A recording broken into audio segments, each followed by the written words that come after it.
A succubus is a mythological female demon or supernatural entity from European folklore, derived from the Latin word meaning to lie beneath. She is traditionally believed to visit men in their sleep, seducing them in erotic dreams to drain their life force, health, or soul. We've been trained to see sex as just a tool. Since I was a teenager, with my first discovery of sex, I link it to pleasures with no consequences. Seems like culture around me always propagates sex as something that you just have to enjoy. And what you do, you dress this tool into love and then worship it. But even dressing it into this beautiful word love, this word love, doesn't make it love. It just makes it counterfeit that you worship, and it draining you tremendously because you don't understand how you can be only with one woman if it's just a tool for pleasures, because it's like you're not going to eat only one piece of cake all your life. You want a different kind of cakes, and you become cynical and you start looking for something else, chasing something you will never find, looking for meaning where there's no meaning, and try to claim that you're looking for love, although there's not even close to love. But the worst thing, if you see sex as love and having sex for sex's sake, you might lose ability to ever feel love, to ever find something meaningful in a relationship between you and a woman, because something deeply corrupt in you. And every time when you have this superficial relationship, sex for sex's sake, something slowly rotting in you. And it's really hard to understand at first, and I'm still struggling to vocalize what exactly man loses. And the funny thing about it, even if you have a lot of women, it still doesn't stop you from watching pornography. In some sense, pornography is a blueprint for the future succubus. Because in some sense, pornography is ultimate goal for a man who cannot fall in love. Because pornography gives you all these perks with no bad things like responsibility, emotional attachment, connection, intimacy.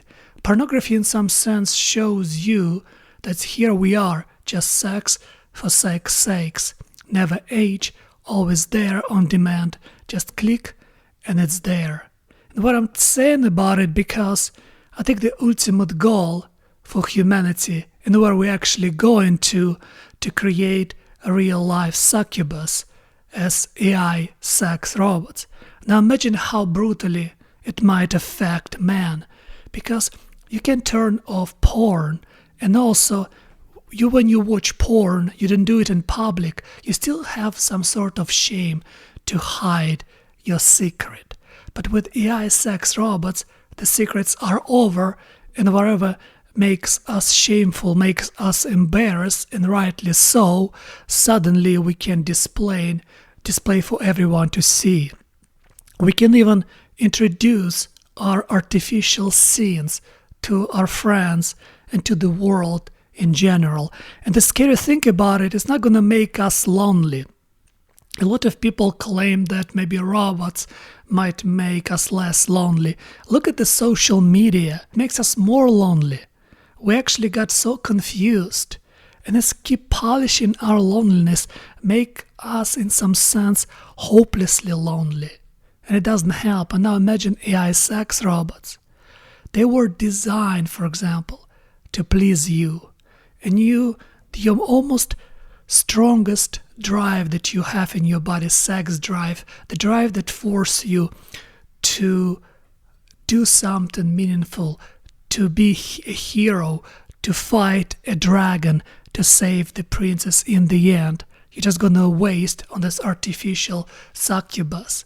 That's what ancient warned us about it, because I think it's not a new idea.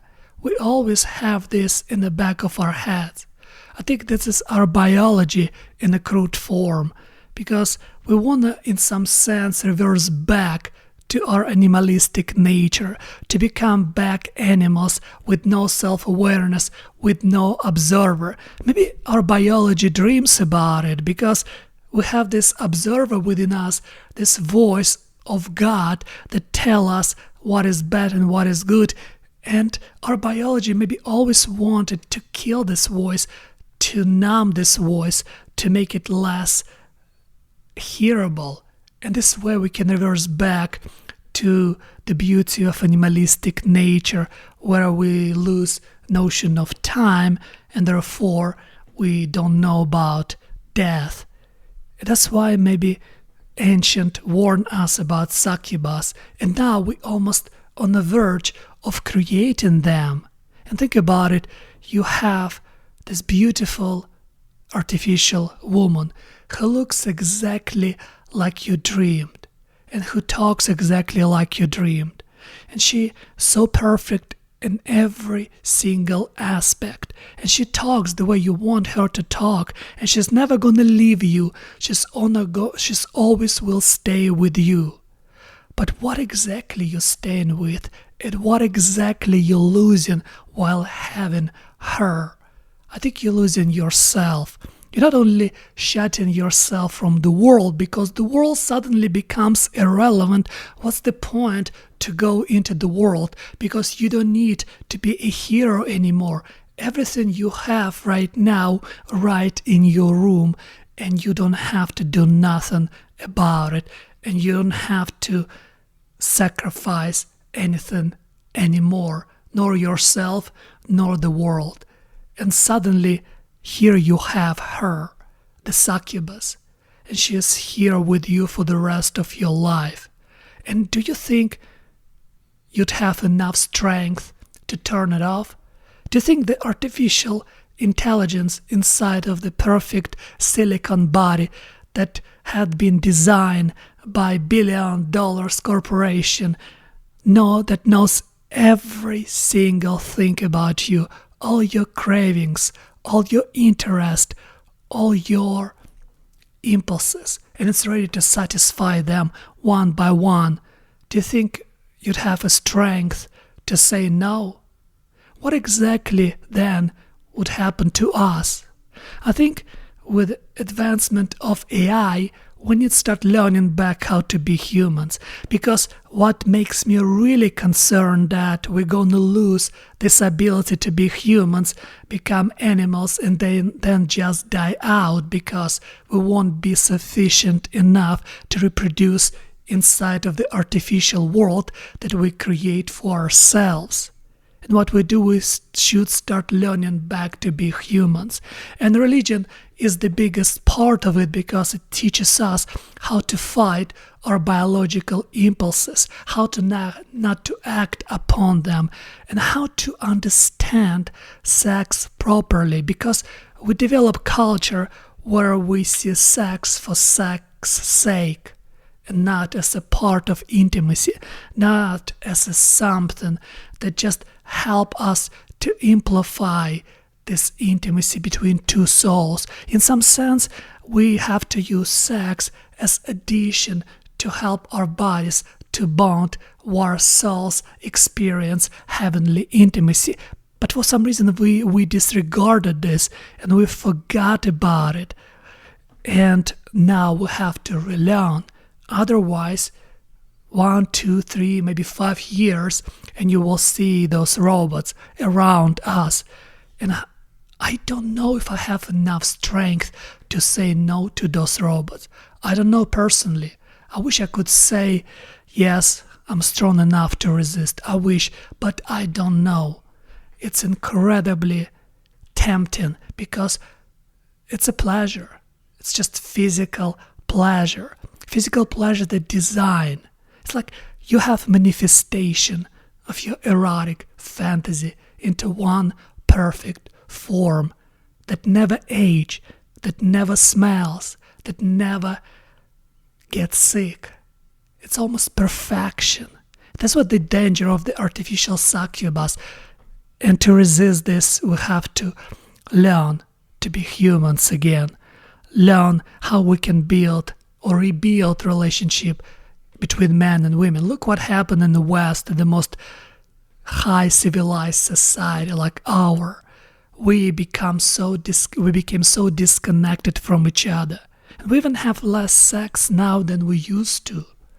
Something went drastically wrong. And I think pornography is responsible for a lot of that, because pornography got monetized, OnlyFans and many other things. We try to enforce, we try to normalize abnormal thing upon us, because sex is only normal when it serves to intimacy, when it in servant of love for something that really makes sense. But what we did, we extract. It's like, fast food, right? It's the same as sex, because they extract what we need in a little and made out of it a lot, like fat and sugar. It's not bad when it's in such small proportions, but we extract and gave so much to people that we now have obesity among poor people, and the food actually kills people. And the same with sex. We extract this physicality out of something meaningful, and now we got so addicted to things like pornography that we cannot fight with it any longer. And if we try, now we're gonna have AI sex robot that actually would hurt us even more. And that's why I think we have to learn to be humans again. And how to do this, as I already said, through idea of God, through idea of that we much more than our biology. Because if you think that you're just only a biological creature, then you lost, because your biology won't be able to resist this temptation, because this temptation will be too strong for any biological creature.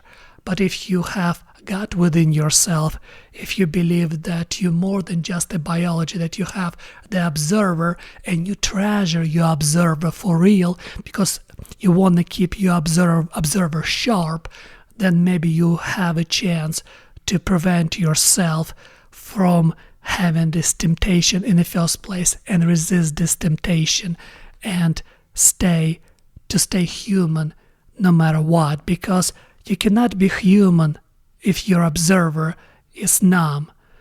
You become an animal. To be human means to keep your biology in check, and to do so you have to know yourself. And to know yourself you have to keep your observer sharp, because animals, you can easily give them something that make them addicted, and they would never question why they addicted towards certain things. That's what I think addictions are bad. Any addictions make out of us animals, and to be able to resist these addictions we have to be more humans than animals.